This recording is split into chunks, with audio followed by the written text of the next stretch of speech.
بسم اللہ الرحمن الرحیم۔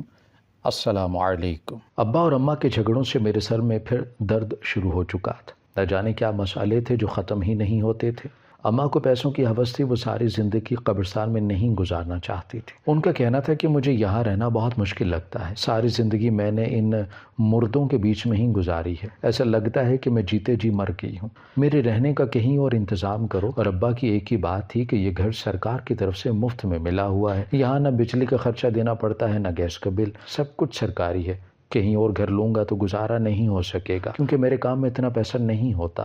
اس جھگڑے کا کوئی حل نہیں نکلنے والا تھا، بس سالوں سے یہ جھگڑا ایسے ہی تو تھا۔ ابا گورگن کا کام کیا کرتے تھے اور اماں میتوں کو غسل دیا کرتی تھی۔ اماں کا کہنا تھا کہ آخر کب تک ہمیں یہی کام کرتے رہیں گے، اب تو خوشی کے موقع پر بھی صرف غم کی خبر ہی سننے کو ملتی ہے کہ فلاں گھر میت ہو گئی ہے، غسل دینے آ جاؤ، فلاں کا انتقال ہو گیا ہے، قبر کھود دو۔ میں چاہتی ہوں کہ اپنی بیٹی کی شادی سے پہلے ہم یہاں سے چلے جائیں، تم بھلے یہی کام کرتے رہنا، لیکن یہاں سے دور رہیں گے تو ہمارے بچے اور میں سارے سلسلے سے دور رہیں گے۔ ابا غصے سے گھر سے نکل کر چلے گئے تھے اور اماں پیر پٹختی ہوئی کسی میت کے غسل کے لیے نکل گئی تھی، اور میں سوچ رہی تھی کہ آخر کب تک یہ سب ایسے ہی چلے گا۔ میری شادی کی عمر ہو گئی تھی، لیکن جہاں ہم رہا کرتے تھے وہاں کوئی رشتے لانے کو بھی راضی نہیں تھا، اور شاید اماں کے چڑچڑے پن کے پیچھے بھی یہی وجہ تھی۔ میں گھر کے کاموں میں مصروف ہو گئی تھی، شام گئے، اماں گھر لوٹی تو کچھ کھوئی کھوئی سی تھیں، پتہ نہیں کن سوچوں میں گم تھی۔ کئی دفعہ میں نے اماں سے پوچھا بھی، اماں کھانے میں کیا پکاؤں، لیکن انہوں نے کوئی خاص جواب نہ دیا، ورنہ اس سوال کے جواب میں بھی وہ بہت کھری کھری سناتی تھیں کہ کچھ بھی پکا لو، یہاں تو کچھ کھانا بھی اچھا نہیں لگتا۔ کچھ دیر بعد ابا گھر آئے تو اماں نے انہیں پیار سے اپنے سامنے بٹھایا اور کہنے لگیں کہ دیکھ عائشہ کہ ابا جو کچھ بھی میں کہتی ہوں بیٹی کے مستقبل کا سوچ کر کہتی ہوں، میں نے ساری زندگی تیرے ساتھ اس قبرستان میں گزار لی ہے، لیکن ہماری بیٹی کا مستقبل یہاں رہنے کی وجہ سے ویران ہو گیا ہے۔ تو ہی دیکھ لے کہ کیسے گھر بیٹھی ہے، یہ ابھی تک اس کی شادی کے بارے میں سوچتی ہوں تو ہول اٹھتے ہیں، کون آئے گا یہاں رشتہ لے کر، قبرستان میں بھی شادی بیاہ ہوتے ہیں کیا؟ اماں کے نرم لہجے کی وجہ سے ابا بھی نرمی سے بات کرتے ہوئے کہنے لگے، میں تیری بات سمجھتا ہوں، لیکن کیا کروں، اتنی تنخواہ نہیں ہے کہ یہ گھر چھوڑ دوں اور شہر میں جا کر بس جاؤں۔ اماں کہنے لگیں، تو ٹھیک کہتا ہے، مہنگائی واقعی بہت ہے، لیکن ہم بیٹی کے مستقبل کے لیے کچھ سوچ تو سکتے ہیں نا۔ ابا کہنے لگے، میں دن رات سوچ ہی تو رہا ہوں، مگر سمجھ نہیں آتا کہ کیا کروں۔ سوچ رہا ہوں کہ گاؤں میں اپنے بھائی سے بات کروں اور اس کی شادی کر کے اسے گاؤں میں بھیج دوں۔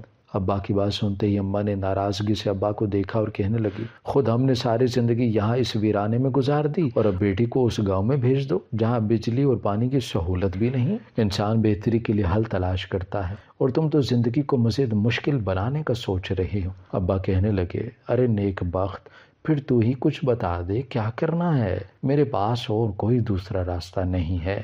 اماں نے اپنے دوپٹے کے کونے سے ایک تعویذ جیسی چیز نکال کر ابا کے ہاتھ میں تھمائی اور کہنے لگی، میری بات مان اور اسے کسی ایسے قبر میں دفن کر دے جو تو نے آج کل میں بنائی ہو۔ اماں کے ہاتھ میں پکڑے تعویذ کو دیکھ کر ابا کا چہرہ غصے سے سرخ ہو گیا، وہ اٹھ کھڑے ہوئے اور کہنے لگے، مجھے تجھ سے ایسی امید ہرگز بھی نہیں تھی، تجھے معلوم نہیں ہے کہ یہ کتنا بڑا گناہ ہے، کسی قبر کے اندر تعویذ گاڑنا بہت ہی غلط بات ہے، میں ایسا کچھ بھی نہیں کروں گا، اپنی خوشیوں کے لیے میں ایسا کام ہرگز بھی نہیں کر سکتا۔ ابا نے اماں کے ہاتھ سے تعویذ نہ لیا بلکہ اماں کو برا بھلا کہتے اپنے کمرے میں چلے گئے۔ اماں نے وہ تعویذ سنبھال کر رکھ دیا اور کہنے لگی، تیرا باپ تو چاہتا ہی نہیں ہے کہ ہمارے دن بدلیں، اگر ایک قبر میں یہ تعویذ رکھ دے گا تو کیا چلا جائے گا، میں تو بس تیری زندگی میں خوشیوں کے رنگ بھرنا چاہتی ہوں۔ اماں یہ کہتی ہوئی آنسو بہانے لگی تھی اور میں سوچ رہی تھی کہ پتہ نہیں کیا صحیح ہے اور کیا غلط ہے۔ کبھی لگتا کہ ابا کی بات ٹھیک ہے، اپنی خوشیوں کے لیے ایسا کوئی غلط کام نہیں کرنا چاہیے، تو کبھی لگتا کہ اماں ٹھیک کہتی ہیں، کب تک ہم یہاں اس قبرستان میں زندگی گزار سکتے تھے اور کب تک میں رشتوں کے آسرے میں دروازے کی راہ تکتی رہتی۔ اماں نے غصے میں ابا سے بات چیت بند کر دی تھی، گھر میں کافی خاموشی چھا گئی تھی، روز روز کے جھگڑے بھی ختم ہو گئے تھے، لیکن یہ خاموشی بہت ہی پر اسرار سی تھی، کبھی کبھی تو اس خاموشی سے میرا دم گھٹنے لگتا تھا۔ اور پھر اسی طرح ہفتہ گزر گیا تو ابا غصے سے کہنے لگے، ارے نیک بخت، تیرے ساتھ کیا مسئلہ ہے، کیوں چاہتی ہے تو کہ میں ایسا کوئی غلط کام کروں؟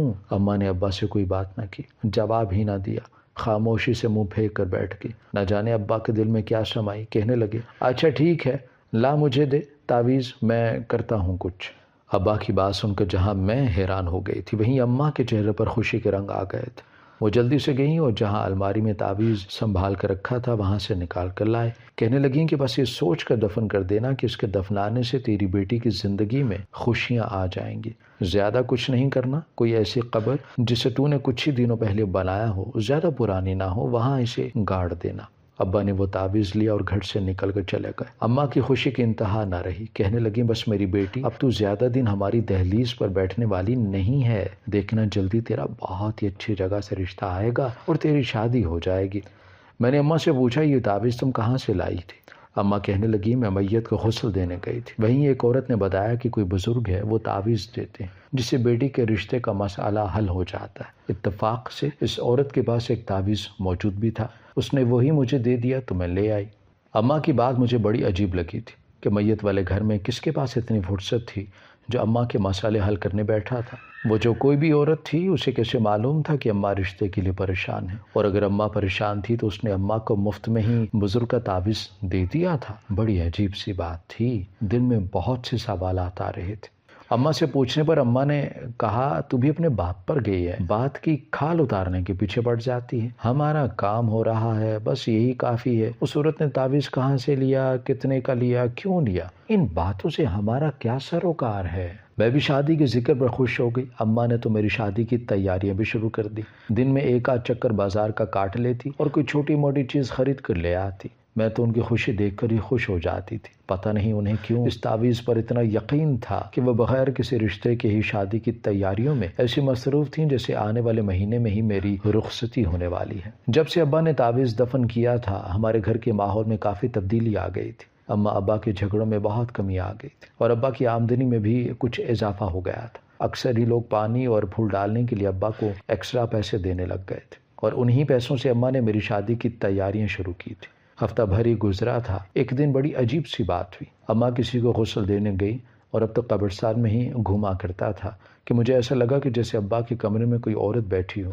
کچھ دیر تو میں نے سوچا کہ یہ میرا وہم ہوگا کیونکہ گھر میں اکیلی میں تھی، لیکن پھر میں نے صحیح سے آواز سنی تو میں فوراً گئی کہ کہیں اماں تو واپس آ کر انہیں بیٹھ گئی اور پھر ابا سے کوئی جھگڑا تو نہیں ہو گیا۔ لیکن وہاں جا کر حیرت ہوئی کہ کمرے میں تو کوئی بھی نہیں تھا، البتہ ایسا ہی محسوس ہو رہا تھا کہ جیسے کوئی دھیرے دھیرے رو رہا ہو۔ میں پریشانی سے واپس باورچی خانے میں آ گئی تھی، لیکن دھیان تھا کہ ابا کے کمرے میں ہی رہ گیا تھا۔ بہت چھوٹی عمر سے میں اس قبرستان میں رہ رہی تھی، اس لیے مجھے کسی بھی چیز سے زیادہ خوف نہیں آتا تھا۔ اگر میری جگہ کوئی اور ہوتا تو شاید گھر چھوڑ کر بھاگ جاتا، لیکن یہاں اکثر عجیب و غریب واقعات ہوتے تھے، اس لیے ہم عادی بھی ہو چکے تھے۔ کچھ دیر بعد وہ آواز خود ہی ختم ہو گئی تھی اور میں بھی اپنے کاموں میں مصروف ہو گئی تھی۔ اماں شام کو جب گھر لوٹی تو کچھ پریشان سی لگ رہی تھی۔ میرے پوچھنے پر کہنے لگی پتہ نہیں کیا بات ہے، بار بار ایسا لگتا ہے جیسے کوئی مجھے پکار رہا ہو، پلٹ کر دیکھتی ہوں تو کوئی نظر ہی نہیں آتا۔ اماں کی بات سن کر مجھے وہ رونے والی بات بھی یاد آ گئی تو میں نے اماں کو ساری بات بتائی۔ اماں کہنے لگی تمہیں وہم ہوا ہوگا۔ میں نے کہا کہ اماں اگر مجھے وہم ہوا ہوگا تو پھر آپ کو بھی تو وہم ہی ہوا ہوگا۔ میری بات سن کر اماں سر ہلا کر رہ گئی۔ رات 12 بجے کے قریب ہم لوگ اپنے اپنے کمروں میں سونے کے لیے لیٹ گئے۔ اماں ابا اپنے کمرے میں تھے اور میں اپنے کمرے میں۔ اچانک ہی ایسا لگا کہ جیسے کوئی صحن میں رو رہا ہو۔ ہمارے گھر میں کچا صحن بھی تھا، مجھے لگا کہ اماں ہیں اور اماں کو لگا کہ میں ہوں۔ دونوں ہی اپنے کمروں سے نکلے تو ایک دوسرے کو دیکھ کر حیرت زدہ رہ گئے۔ پھر ہم نے جا کر صحن میں دیکھا تو وہاں کوئی بھی نہیں تھا۔ ابا بھی اماں کے پیچھے چلے آئے، پوچھنے لگے کون رو رہا تھا؟ تو اماں کہنے لگی پتہ نہیں، کوئی بھی تو نہیں ہے، ہم تینوں ہی خاموش ہو گئے۔ ایسا بہت ایک دو دفعہ پہلے بھی ہو چکا تھا، اسی لیے ابا کہنے لگے جاؤ دعاؤں کا حصار کر کے سو جاؤ، اور خود بھی اماں کے ساتھ اپنے کمرے میں چلے گئے۔ ساری رات عجیب سی بے چینی میں گزری، ایسا لگ رہا تھا کہ جیسے کوئی ہر تھوڑی دیر بعد دھیرے دھیرے رو رہا ہو۔ صبح ہوئی تو اماں نے بھی یہی بات کہی کہ ساری رات کسی کے رونے کی آواز سنائی دے رہی تھی اور ابا کو بھی ایسا ہی لگ رہا تھا۔ میں نے کہا کہ مجھے بھی ایسا ہی محسوس ہو رہا تھا۔ تو اماں کہنے لگیں کہ یہ ہم تینوں کا وہم تو نہیں ہو سکتا، کوئی نہ کوئی بات ضرور ہے۔ ابا کہنے لگے یہ قبرستان ہے، یہاں ایسی باتیں ہوتی رہتی ہیں، تم لوگ دعاؤں کی پابندی کرو اور ان سب چیزوں کو نظر انداز کر دو۔ میں نے اور اماں نے دعاؤں کی پابندی بھی شروع کر دی، لیکن اس کے باوجود بھی کوئی فرق نہ پڑا، بلکہ ہر گزرتے دن کے ساتھ وہ آواز تیز ہوتی چلی گئی۔ اب تو ایسا لگتا تھا کہ جیسے وہ آواز میرے اعصابوں پر سوار ہو گئی ہو۔ ابا بھی بہت زیادہ پریشان ہو گئے تھے۔ اس سے پہلے جب بھی کبھی ایسا ہوا تھا تو کچھ دنوں بعد خود ہی سکون ہو جاتا تھا، لیکن اس دفعہ تو 15 دن گزر گئے تھے لیکن معاملہ ختم ہی نہیں ہو رہا تھا۔ انہی دنوں میرا رشتہ لے کر ایک بہت اچھی فیملی آئی، اور حیرت کی بات تو یہ تھی وہ لوگ خود سے آئے تھے، نہ ہی کسی رشتے والے نے رابطہ کیا تھا اور نہ ہی ان سے کوئی جان پہچان تھی۔ لڑکے کے ماں باپ دونوں اپنے بیٹے کا رشتہ لے کر آ گئے تھے۔ لڑکے کا باپ کہنے لگا، میں یہاں کسی کے میت کی تدفین کے سلسلے میں آیا تھا، آپ کی بیٹی کو دیکھا تو مجھے اپنے بیٹے کے لیے پسند آ گئی۔ میرا بیٹا بہت اچھا ہے، اچھی نوکری کرتا ہے، اسی لیے میں نے سوچا کہ آپ سے ہی رشتے کی بات کر لی جائے، ہمیں تو بس شریف لوگ چاہیے۔ یہ سن کر اماں تو بہت خوش ہوئی اور ابا بھی خوش ہو گئے، لیکن ساتھ ہی حیران بھی ہوئے کہ اس طرح رشتہ لے کر کون آتا ہے۔ وہ لوگ زبردستی مجھے مٹھائی کھلا کر چلے بھی گئے، کہنے لگے کہ بس ہماری طرف سے تو رشتہ پکا ہے، جبکہ ابا کا کہنا تھا کہ پہلے ہم لڑکے کو تو دیکھیں گے پھر ہی بات پکی ہوگی۔ وہ کہنے لگے کہ ہم کچھ دنوں بعد اپنا بیٹا لے کر حاضر ہو جائیں گے۔ یہ بات سننے میں بڑی عجیب لگی کہ وہ اماں ابا کو اپنے گھر بلانے کی بجائے اپنا بیٹا لے کر آنے کی بات کر رہے تھے۔ خیر وہ کچھ دیر بعد بیٹھ کر چلے گئے۔ ان کے جانے کے بعد میری طبیعت بہت عجیب ہو گئی، نہ جانے کس قسم کی مٹھائی لائے تھے، ایسا لگ رہا تھا کہ مجھے کسی بھی وقت الٹی ہو جائے گی۔ ان کے جانے کے بعد ابا نے اپنے کچھ ایسے دوستوں سے ان کے بارے میں معلومات کرنا چاہی جو شہر میں رہتے تھے، لیکن تعجب کی بات یہ تھی کہ جس علاقے کا نام لے کر وہ کہہ رہے تھے، لوگوں کا کہنا تھا کہ شہر میں اس نام کا کوئی علاقہ ہے ہی نہیں ہے، تو ان لوگوں کے بارے میں معلومات کیسے لی جائے؟ عجیب سی گتھی تھی جو پوری طرح الجھی ہوئی تھی۔ پہلے ان کا خود ہی رشتہ لے کر آنا، لڑکے کی تصویر نہ لڑکے کا نام بتانا اور پھر غلط پتے کا دے کر چلے جانا، کوئی نہ کوئی ایسی بات ضرور تھی جو ٹھیک نہیں تھی، لیکن اس طرف دھیان جانے کا وقت ہی نہیں ملا کیونکہ سارا دھیان تو رونے کی آواز میں اٹک گیا تھا۔ وہ آواز دھیرے دھیرے اتنی بڑھ گئی تھی کہ اب تو کوئی تیسرا بندہ بھی اسے بآسانی سن سکتا تھا۔ 2-4 دن گزرے تو میری طبیعت بہت زیادہ خراب ہو گئی، ڈاکٹر سے دوا بھی لائے لیکن ٹھیک نہ ہوئی۔ ابا نے قریبی مسجد کے امام صاحب کو بلا لیا تاکہ وہ مجھے دم کر سکے۔ ابا ان سے اس مسئلے کا حل بھی چاہتے تھے، آخر یہ رونے کی آواز کب تک ہمارا پیچھا کرنے والی تھی۔ امام صاحب گھر آئے، کچھ دیر پڑھائی کی اور جو بات انہوں نے بتائی وہ سن کر ہمارے رونگٹے کھڑے ہو گئے۔ امام صاحب کہنے لگے کہ جو مہمان آپ کے گھر آئے تھے وہ انسان نہیں تھے، بلکہ یوں سمجھ لیجئے کہ وہ جنات کا روپ تھے اور آپ کو ستانے کے لیے یہاں آ گئے تھے۔ آپ کی بیٹی کو جو مٹھائی کھلائی گئی ہے وہ ٹھیک نہیں تھی، تبھی اس کی طبیعت خراب ہو گئی۔ امام صاحب نے کچھ پڑھائی کی اور پھر جب مجھے قے ہوئی تو وہی مٹھائی واپس باہر نکل آئی۔ حیرت کی بات تھی کہ ہفتے بھر پہلے کھائی جانے والی مٹھائی اب تک میرے پیٹ میں اسی حالت میں موجود تھی۔ امام صاحب کی باتیں سن کر ابا بہت پریشان ہو گئے اور کہنے لگے کہ جنات ہمیں کیوں تنگ کریں گے، ہم نے تو کسی کا کچھ نہیں بگاڑا ہے۔ امام صاحب سوچ میں پڑ گئے اور کہنے لگے، آپ نے کچھ نہ کچھ ایسا ضرور کیا ہے جس کی وجہ سے وہ لوگ آپ کو پریشان کر رہے ہیں۔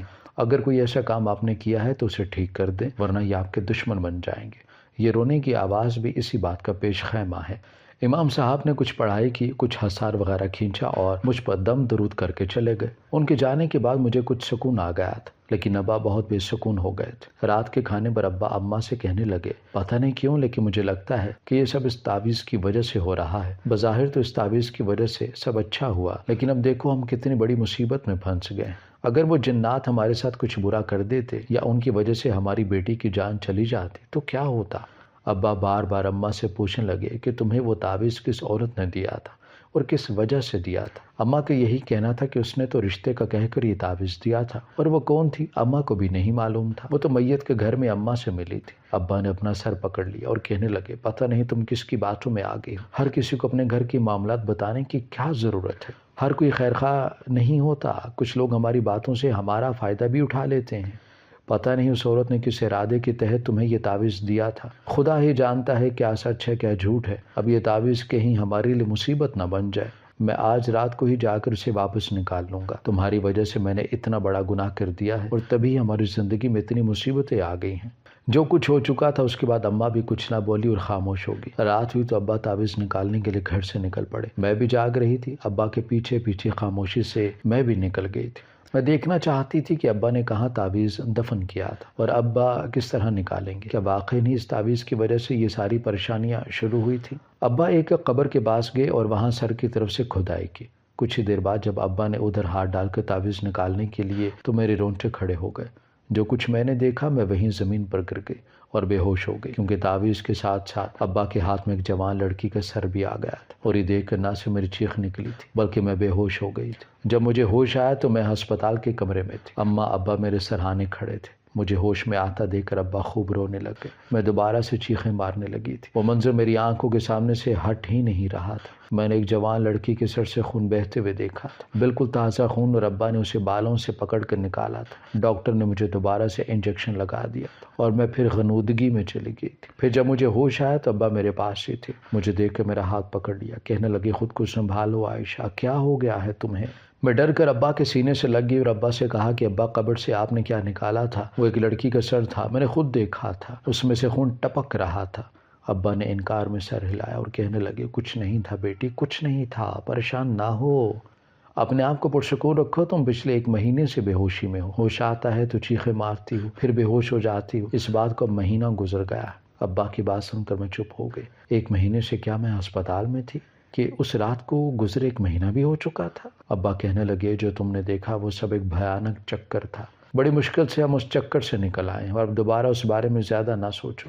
ابا نے مجھے زبردستی خاموش کروا دیا تھا۔ میں 2 دن مزید اسپتال میں رہی، دھیرے دھیرے میری حالت بہتر رہی۔ امام صاحب بھی آ کر مجھ پر باقاعدگی سے دم کیا کر رہے تھے، اور پھر میری اسپتال سے چھٹی ہوئی تو ابا مجھے لے کر ایک دوسرے گھر چلے گئے۔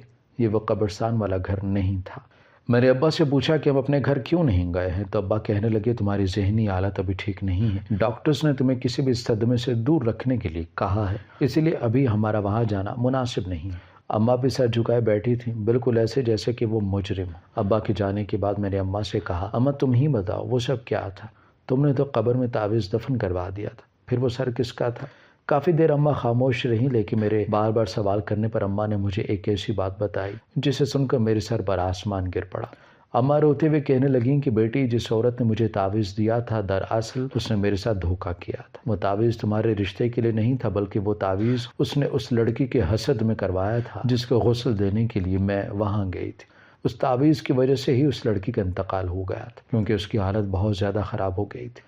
اب اس عورت کو اس تعویذ کو دفن کروانا تھا کسی قبر کے اندر، اور اس کے لیے اسے میں ہی مناسب لگی، کیونکہ اسے پتہ چل گیا تھا کہ میرا شوہر گرگن ہے اور میں اپنی بیٹی کے رشتے کے لیے پریشان ہوں۔ یہ بات تو میں خود ہی 10 لوگوں سے کہہ دیا کرتی تھی، بس اس نے اسی بات کا فائدہ اٹھایا، مجھے خاموشی سے وہ تعویذ دے دیا اور کہا کہ اگر اس کو قبر میں دفن کروا دو گی تو تمہارا رشتہ ہو جائے گا۔ لیکن دراصل تعویذ کی وجہ سے وہ اس لڑکی کو مار چکی تھی اور اب اسے قبر میں دفن کر کے اپنا عمل پورا کرنا چاہتی تھی۔ میں تو انجانے میں ہی اس کھیل کا حصہ بن گئی تھی۔ میں نے جب ضد کی تمہارے ابا نے وہ تعویذ قبر میں دفن کر دیا، لیکن اس کے بعد ایک لڑکی کی رونے کی آواز ہمارے گھر میں آنے لگی۔ وہ لڑکی دراصل وہی تھی جس کا انتقال اس تعویذ کی وجہ سے ہوا تھا۔ وہ لڑکی بہت ہی اچھی اور نیک تھی، اس کا رشتہ کسی بہت اچھی جگہ پر ہوا تھا، اور اسی بات سے اس کی ایک کزن کو حسد ہو گیا تھا۔ وہ چاہتی تھی کہ اس کا رشتہ کسی اچھی جگہ ہو، اور یہ بات اس سے برداشت نہ ہوئی۔ اس کے ماموں کی بیٹی اتنے بڑے گھر میں شادی کر کے جانے والی ہے، بس اسی لیے اس نے حسد جلن میں تعویذ کروا دی۔ وہ لڑکی مر گئی اور پھر وہی تعویذ غلطی سے اس لڑکی کی قبر میں دفن ہو گیا۔ تمہارے باپ نے اس تعویذ کو کسی اور کی نہیں بلکہ اسی لڑکی کی قبر میں دفن کیا تھا۔ اس تعویذ کے دفنانے سے اس لڑکی کو مرنے کے بعد بھی بہت زیادہ تکلیف ہو رہی تھی۔ جو تعویذ اس طرح قبروں میں دفن کیے جاتے ہیں وہ مردوں کے لیے مزید اذیت کا سبب بنتے ہیں۔ جس پر وہ تعویذ کروائے جاتے ہیں وہ تو اس دنیا سے چلا ہی جاتا ہے، لیکن یہ تعویذ جس کے قبر میں ہوتے ہیں اس کی قبر انگار بن جاتی ہے۔ اس لڑکی نے تو دونوں طرح کی اذیت اٹھائی تھی۔ وہ نیک روح تھی، اسی لیے اس کے رونے کی آوازیں ہمارے کانوں میں گونجنے لگ گئی تھی۔ تمہارا رشتہ لے کر جو جنات ہمارے گھر آئے تھے وہ بہت نیک جنات تھے۔ وہ اس لڑکی کے گھر میں بسیرا کیے ہوئے تھے اور انہیں سارے معاملات کا علم تھا، اسی لیے وہ ہمیں یہ احساس دلانے کے لیے یہاں آ گئے تھے کہ ہم نے جو کچھ کیا ہے وہ بہت غلط ہے۔ اور جب تمہارے ابا کو اس بات کا احساس ہو گیا اور وہ تعویذ نکالنے کے لیے گئے تو تم بھی ان کے پیچھے چلے گی۔ اس تعویذ کے ساتھ جو خون ٹپکتا ہوا سر تمہیں نظر آیا تھا وہ دراصل اس لڑکی کا سر تھا جس نے یہ تعویذ کروایا تھا، اور وہ سر حقیقی سر نہیں تھا بلکہ یوں کہوں گے آنکھوں کا دھوکہ تھا یا پھر گندے علم کا حصہ تھا کہ اگر اس تعویذ کو قبر سے دوبارہ نکالا جاتا تو اسے نکالنے والے کے ساتھ کچھ ایسا ہوتا کہ وہ دوبارہ اس قبر میں رکھ دیتا، لیکن تمہارے باپ نے ہمت کی اور اس تعویذ کو دوبارہ قبر میں نہ ڈالا بلکہ تمہیں اور اس تعویذ کو لے کر واپس گھر آ گئے۔ تمہارے باپ کے گھر آنے تک وہ خون ٹپکتا ہوا سر خود بخود راکھ کا ڈھیر بن گیا تھا۔ یہ سب کچھ دیکھ کر تمہارے ابا خود بھی اپنے ہوش و حواس کھو بیٹھے تھے، لیکن کیونکہ وہ گورگن تھے اور انہوں نے زندگی میں بہت سے ایسے واقعات دیکھ رکھے تھے اس لیے انہوں نے اپنے پر قابو پایا اور کسی طرح تمہیں لے کر اسپتال پہنچ گئے۔ ڈاکٹرز نے تو جواب دے دیا تھا کہ تمہاری ذہنی حالت پوری طرح خراب ہو چکی ہے، جس طرح تم چیخیں مار رہی تھی ڈاکٹرز کو یقین ہو گیا تھا کہ تم پاگل ہو گئی ہو، لیکن تمہارے ابا امام صاحب کو بلا کر لائے اور ان کے دم سے ہی آج تمہاری حالت بہتر ہوئی ہے۔ امام صاحب نے ہی اس تعویذ کو کھول کر دیکھا تھا اور پھر اپنی پڑھائی کے ذریعے ساری معلومات ہمیں دی تھی۔ جب مجھے پتہ چلا کہ مجھ سے انجانے میں کتنا بڑا گناہ ہو گیا ہے تو میں اس لڑکی کے گھر گئی تھی۔ میں نے اس لڑکی کے گھر والوں کو ساری بات بتائی، ان سے معافی بھی مانگی اور وہ تعویذ بھی ان کے حوالے کر دیا، اور پھر اس لڑکی نے اپنا سچ قبول کر لیا جس نے وہ تعویذ کروایا تھا۔ کسی کو بھی یقین نہیں آیا تھا کہ اتنے قریبی رشتے ہونے کے باوجود حسد میں آ کر اس نے اپنے ہی کزن کی زندگی اس طرح خراب کی تھی کہ اسے موت کے گھاٹ اتار دیا تھا۔ تم پورا مہینہ بے ہوش رہی، جب تمہیں ہوش آیا تم چیخیں مارتی اور پھر بے ہوش ہو جاتی۔ ہم تو تمہاری حالت دیکھ کر بہت زیادہ گھبرا گئے تھے۔ میں تمہارا رشتہ کرنا چاہتی تھی، مجھے کیا پتا تھا کہ میں تمہیں ہی موت کے منہ میں دھکیل دوں گی۔ اس لڑکی کے گھر والوں نے مجھے بتایا کہ وہ لڑکی بہت اذیت اور تکلیف میں مری تھی کیونکہ اس پر کیا جانے والا جادو کالا جادو تھا۔ اماں کی باتیں سن کر میں حیران رہ گئی۔ آج کے دور میں بھی کوئی حسد کے نام پر اپنے ہی رشتہ داروں کے ساتھ ایسا گناہ کیسے کر سکتا ہے؟ کالا جادو کرنے والوں کا ہمارے دین سے کوئی تعلق نہیں ہے۔ بہت ساری احادیث ایسی ہیں جن سے صاف اس بات کا اظہار ہوتا ہے کہ کالا جادو کرنے والا دائرۂ اسلام سے خارج ہو جاتا ہے، لیکن پھر بھی لوگ آج کل کالے جادو کے چکر میں پڑ گئے ہیں۔ دوسروں کے گھر برباد کرنے کے چکر میں اپنی آخرت برباد کر بیٹھے ہیں۔ اس بات کو اب 2 سال ہونے والے ہیں۔ میرا رشتہ واقعی نہیں بہت اچھی جگہ ہو چکا ہے۔ کبھی کبھی مجھے یہ بات یاد آتی ہے تو میں پھر سے رونے لگتی ہوں اور سوچتی ہوں کہ نہ جانے وہ لڑکی کتنی تکلیف سے مری ہوگی، اور جس لڑکی نے یہ سب کروایا اس کی آخرت میں کیا سزا ہوگی۔ کیا آپ لوگوں کو نہیں لگتا کہ ہمارے معاشرے میں آج کل کالے جادو جیسی چیزیں بہت عام ہو چکی ہیں؟ جگہ جگہ دیواروں پر ایسے اشتہار لگ چکے ہیں جو کہ لوگ کالا جادو کرتے ہیں، نہ ہی سرکاری طور پر کوئی انہیں روکنے والا ہے اور نہ ہی انہیں خدا کا کوئی خوف ہے، کیونکہ ان میں سے زیادہ تر لوگ تو ہندو یا پھر بنگالی ہوتے ہیں، لیکن کروانے والے تو مسلمان ہیں نا۔ انہیں تو کم از کم اپنی آخرت کے بارے میں ضرور سوچنا چاہیے۔ اگر اس کہانی کو سننے والا کوئی ایسا شخص ہے جو کالے جادو کو کروانا صحیح سمجھتا ہے تو وہ اللہ سے توبہ کر لے، اور اگر کوئی ایسا ہے جو کالے جادو کی وجہ سے بہت زیادہ پریشان ہے تو وہ کسی صحیح اور سچے عالم دین سے رابطہ کرے، کیونکہ کالا جادو وہ چیز ہے جو انسان کو قبر میں پہنچا کر دم لیتا ہے۔ ہماری ویڈیو اگر آپ کو پسند آئی ہے تو ضرور لائک کیجیے، اپنی رائے دینا چاہیں تو کمنٹس کیجیے، اچھی لگے تو شیئر کیجیے۔ اس کے ساتھ ساتھ اگر آپ نے ہمارا چینل سبسکرائب نہیں کیا تو ضرور کیجیے اور بیل آئیکن پر لازمی کلک کیجیے تاکہ ہماری ہر آنے والی ویڈیو آپ تک بر وقت پہنچ سکے۔